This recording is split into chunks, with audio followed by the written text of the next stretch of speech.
Hello! So welcome to the start of something new that we're doing here at Vibrational Upgrade System. This is Dr. Alison J.K. and this is going to be questions and answers with Dr. Alison. Let's get you looking at my money tree.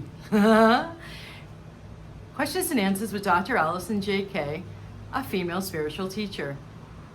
So I have this question fairly frequently, and actually my beloved one of my three brothers, David, asked me this question earlier this week about feeling safe. And it's a challenging time on planet Earth to feel safe, and I've been actually rushing right now to get this all coordinated so I could film this while there's thunder and lightning going off here during rainy season in Florida in the backdrop. So you're likely to, at the very least, hear the lightning, if not hear the thunder, if not see flashes of lightning.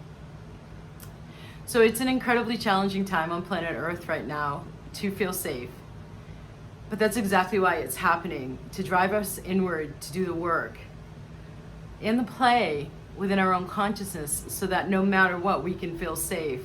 And I'm sorry if that's obnoxious for some of you to hear. And many of you are receiving that just fine. So one of the typical areas of blockage that I perceive is with people not being able to feel safe. Let's go beyond trauma, let's go beyond upbringing, all of those that I spend a lot of time clearing out of people's subconscious and unconscious, and then the implications at their conscious mind level. And let's look at one of the ideas that's discussed in this field of personal development, reaching human potential, and spirituality, or the spiritual path. It is said that the root cause of not feeling safe in one's body on planet Earth is actually from the feeling of separation from our divine source, from where we come from.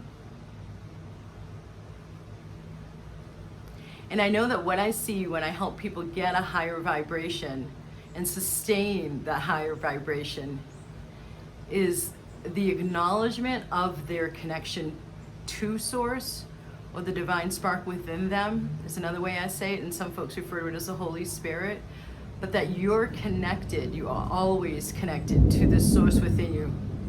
And there is in fact the definition of universal vital life force energy.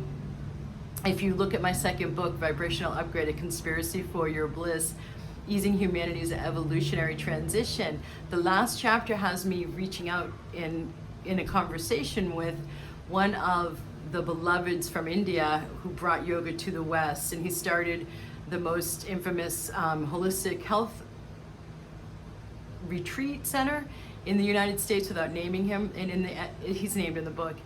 At the end of our discussion, I'm asking him, so, Gurudev, is it actually life force, chi or prana, or ki as we say in Reiki? Is it actually soul force and unconditional love force? And he basically said, I believe the quote in the book is, he said, yes, you've got it. So I know that somebody else recently too was reading Reasonable Dragons, my most recent book released, and she was saying how she perceived the rose quartz energetics within the book. So that unconditional love essence was, when my brother asked me about some ways to help, these were my responses, what I'm telling you now, but also rather than just like a root chakra, grounding stone, or like hematite to defend off negativity, or that kind of line of thinking, what came through for him was another stone, garnet, which is a really good rooter, but it also connects you with the abundance of all life and the abundance of this love force. But the rose quartz more directly connects you with the unconditional love feeling. And it's that feeling, no matter how you've been raised. If you, like me, had the most unconditionally loving mom, I mean, she had conditions. We're humans. Typically we do have conditions on the way we love, but she did the best bang-up job a human possibly could do with providing each of her 4 kids with unconditional love. So that I find the rose quartz in the years now that since my mom has passed really reminds me in a more tangible physical way of that unconditional love I got through her. And I also know too that a lot of the times what I'm doing, even in Activate Your Magic, the base membership, but in particular Magic Manifestation and Money Flow, is I spend a lot of time clearing out what people don't trust because they don't feel safe to trust, or they feel unlovable. There's some part of them that doesn't feel lovable, and that makes them feel unsafe. So rose quartz is a really great way to assist yourself with reconnecting with that part of you that is the divine spark within you. And that is the primary way that we're going to be able to feel safe on planet Earth right now, is going within and creating that safety within. And then sure, yes, absolutely doing whatever you can within your family unit, however that is structured and whatever that may show up as. So there are tangible aspects of helping yourself to feel more safe. And frequently we hear, like, a lot of people go to financial security as their way to feel safe. And then I see people with multi-millions of dollars and they still don't feel safe. And then there's people with really great health or really great marriages, and they still don't feel particularly safe. The chaos is still out there and it still affects them. And I still see, and this is an outcome that I'm about to say, that comes across from when you don't feel safe, is your ego mind goes into an even more aggressive or assertive means of controlling, like trying to control life and control what's happening on the surface. So there might be even like a clamp down on those around you, or even your own behavior, trying to keep like even more of a routine or even more habit or any kind of display of controlling behavior when one doesn't feel safe. And so it's probably happening in reaction to, especially in the States, the way COVID has kept going, and now we're in this political season and just really wanting to all exhale after the drama and trauma we've been through for many years now, but in particular peaking this last year in 2020. But remembering too that the shakeup is happening from 2012 to 2032, and it is considered humanity's greatest evolutionary leap, so that we get to a more idealized, harmonious way of being in our bodies on planet Earth collectively, where there's unity, there's abundance for all, there's equality, there's equity, there's well-being, there's our innate health and well-being not being in any way curbed by the policymakers at the top's decision, where there is not as much top-down hierarchical control and dominance of an inappropriate use of power.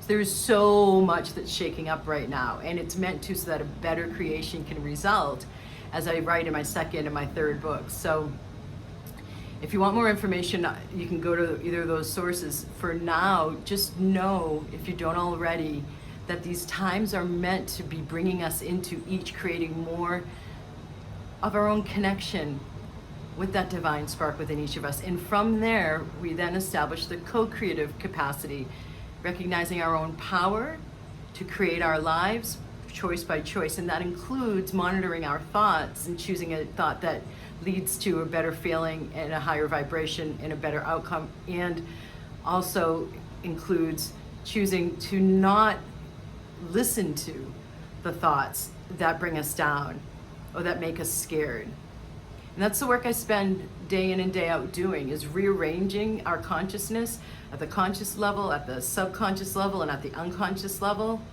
doing the relevant clearings and activations, so that the system as designed brings us into more bliss. So if you're not experiencing more bliss, no matter what is showing up on the physical surface, go in